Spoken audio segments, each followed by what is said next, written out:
त्यानं बिचारानं केलेलं आहे, त्याच्याबद्दल मी अभिमान आहे आणि माझा मान आहे. मी शेतकऱ्याच्या इथं काम केलेलं आहे. शेतकरी माणूस एक शेतकऱ्याचा लेकरू आहे आणि शेतकऱ्याच्या इथं मी काम करणार. माझा जन्म गेलेला आहे. मी काय शिकलो नाही, मी काय शिक्षण शिकलेलं नाही. पहिली ते दुसरी नांदेडमध्ये शिकलेलो आहे. चौथी गांधी राष्ट्र हिंदी विद्यालय या चौथीच्या मध्ये शाळा मी शिकलेली आहे. माझा जन्म तिथं झालेला आहे आणि मी राणा भाऊश्री श्रद्धांजली देतो.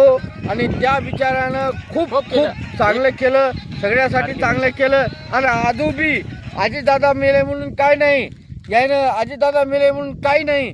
मात्र दोन आहेत त्याच्या पाठीशी उभं राहणारे आणि लाडक्या बहिणीचे पैसे अजून जाणार नाहीत. त्याने ते केलं, लय चांगलं केलं आहे. लाडक्या बहिणी हो, तुम्हाला वाटत असेल आजीदादा पवार गेलेत आपल्यातून निघून, माझा आपल्यामध्ये आहेत, आपल्या अमर आहेत, आपल्या आत्मात आहेत आणि आपल्यामध्ये आहेत अजूनही. असं म्हणू नका की ते गेले म्हणून.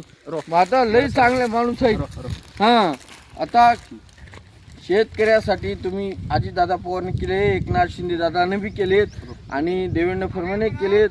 आपल्यासाठी खूप काय केलं नाही, एक खूप केलं. शेतकऱ्यासाठी लई केलं त्यानं. कर्ज माफ केलं, लईनीचं हे केलं, सगळं केलं. हे मी एक सांगतो अजितदादा पवार. हां, हे बोला. खूप त्यांचे धन्यवाद. हां, बोला की.